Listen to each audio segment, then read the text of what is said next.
प्रिय ज्योतिष प्रेमियों, ओम नमः शिवाय।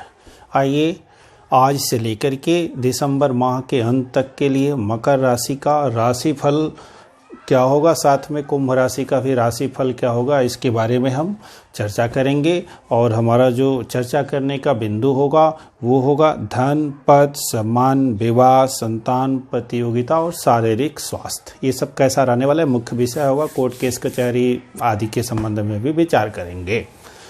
तो चैनल पर नए हो तो सब्सक्राइब कर लेंगे, अन्य वीडियो भी देख पाएंगे। एक बार सर्च करेंगे, ऊपर आई कार्ड होगा, उसमें तमाम प्लेलिस्ट होगी, उसमें मनपसंद की भी वीडियो देख सकते हैं।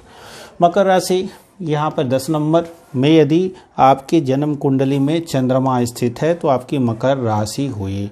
और यदि आपका लग्न भी मकर है तब ये गोचर फल आपके लिए सटीक है। यदि आपकी राशि तो मकर है परंतु लग्न कोई और है तो उस राशि के फल, जैसे मान लीजिए धनु राशि है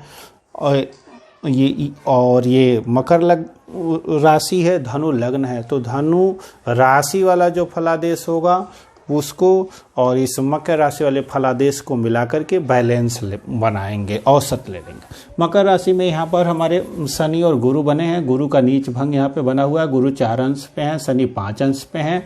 और 15 अभी सूर्य और बुध हमने यहीं पे लिख दिया है। अभी ये एकादश भाव में आ जाएंगे और 15 तारीख को सूर्य रात में आ जाएंगे यहाँ पर, और बुध जो है 17 तारीख के आ जाएंगे।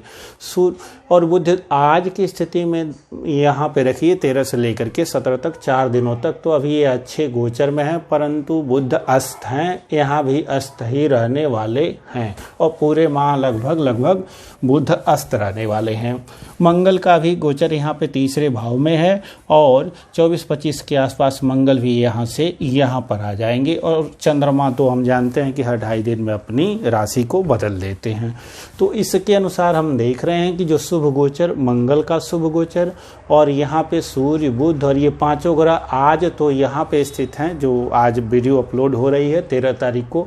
तो सारे ग्रह यहाँ 5 ग्रह उत्तम, मंगल भी उत्तम, शनि अपनी राशि का उत्तम, गुरु का नीच भंग होकर के लग्न में होना सामान्य फल ही है और नीच भंग राजयोग तो रहेगा ही रहेगा गुरु का।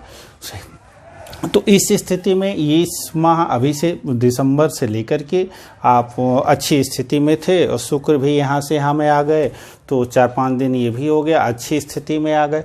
तो इनकम आपकी अच्छी हुई है। इस समय नए पद आपको जो मिले हुए हैं और मानसिक स्थिति में आप राहत महसूस कर रहे हैं। जो आपकी 7.5 है इस समय ओझल सी हो गई है। 7.5 का प्रभाव लगभग इस माह आपके ऊपर नगड़े ही रहा है। बुद्धि थोड़ी सी चंचल रही है, इतना ही है। अब जब यहाँ से 15 तारीख के बाद सूर्यदेव का यहाँ आ जाएंगे, बुध यहाँ आ जाएंगे, तो उस समय विशेष सावधानी रखने की आवश्यकता है। क्योंकि जो यहाँ पे सरकार से लाभ हुआ, सम्मान प्राप्त हुआ और पिता से लाभ प्राप्त हुआ, पिता के स्वास्थ्य भी उत्तम रहे। अब यहाँ से जब यहाँ जाएंगे तो पिता के स्वास्थ्य में भी दिक्कत हो सकती है। सरकारी कार्य कर रहे हैं तो वहाँ से इस समय परेशानी हो सकती है। किसी सरकारी अधिकारी से डर प्राप्त हो सकता है। भाग्य का साथ नहीं मिल पाएगा, अर्थात जब भाग्य का साथ भी न मिल पा रहा हो और मति भी चंचल हो, 7.5 हो, अर्थात मानसिक अशांति हो, तब क्या करना है, अति सावधानी रखनी है और बहुत बड़े निवेश नहीं करने हैं। और यदि भूमि भवन वाहन से संबंधित आपका काम चल रहा हो तो इस समय आपको अभी रोक के रखना है क्योंकि ये अपने से 12वें हैं और शनि से दृष्टि भी हैं, तो ये भाव भी, मंगल भी पीड़ित अवस्था में अभी हैं। इसलिए जब मंगल यहाँ पे आ जाएंगे उस समय कुछ इस भूमि भवन वाहन और माता के स्वास्थ्य में जो स्थिति है वो सुधार आएगी। और लाभ की स्थिति जो यहाँ 17 तारीख से बिगाड़ रहे हैं तो 10 दिनों तक तो अति सावधानी रखनी है। लाभ में भी कमी आएगी, खर्चे बहुत बढ़ जाएंगे, हॉस्पिटल आदि में जा सकते हैं। और यदि चूँकि आपका यहाँ पे शनि अपने लग्न में है तो स्वयं तो बहुत अधिक परेशानी नहीं होगी, लेकिन यदि घर के जो बुजुर्ग पिताजी आदि हैं उनके स्वास्थ्य में दिक्कत हो सकती है, अथवा आपके मित्र कारण बीमार हो सकते हैं और अस्पताल आप जा सकते हैं। और यदि इस समय आपने कोई ज़मीन आदि क्रय किया तो विवाद में पड़ सकते हैं, इसलिए बच के रहिएगा। सांवले रंग के मित्र से और बच के रहिएगा। और क्योंकि भाग्य भी साथ नहीं दे रहा है, अस्त है। बुध के मंत्रों का इस समय जाप करते रहेंगे, विशेष लाभ होगा। गणपति भगवान को दुर्वा चढ़ाते रहेंगे तो विशेष लाभ प्राप्त होगा। मति ठीक ठाक रहेगी, निर्णय अच्छे कर पाएंगे और विवादित जमीन नहीं लेंगे या विवादों से बच पाएंगे। और यहाँ पे आमदनी की जो स्थिति ये यहाँ पे आएगी तो उत्तम आमदनी उस समय उतनी नहीं रहेगी जितनी इस समय है। बड़े निवेश थोड़ा सा बचना है। जमीन क्रय करना है उस समय रुकना है लगभग 1 माह। और जब बेचना चाहते हैं तो बेचने के लिए 26 के बाद यदि बेचेंगे तो इस ज़मीन से आपको विशेष लाभ प्राप्त होगा। तो 26 तारीख तक ज़मीन के संबंध में रुकिए। और क्या देखना है, हमने कहा नौकरी आदि के लिए, तो नौकरी आदि के लिए बुध अस्त हैं, भाग्य के स्वामी भी हैं, छठे के स्वामी हैं, तो बुध के मंत्रों का जाप करते रहेंगे। बुध यहाँ आएंगे, इनकी यहाँ दृष्टि जरूर पड़ेगी, लेकिन बुध गोचर में खराब फल करेंगे तो ये बहुत ही शुभ संकेत नहीं है। बुध के मंत्रों का जाप करते रहें, प्रयास करते रहें, आगे आकर के 15 जनवरी के बाद स्थिति अच्छी होगी। संतान के संबंध में भी जो आपका विचार है, तो संतान के लिए यदि आप प्रयासरत हैं तो इस समय सफलता नहीं मिलेगी, कुछ और प्रतीक्षा करें। हाँ, आमदनी शुक्र इस माह देते रहेंगे।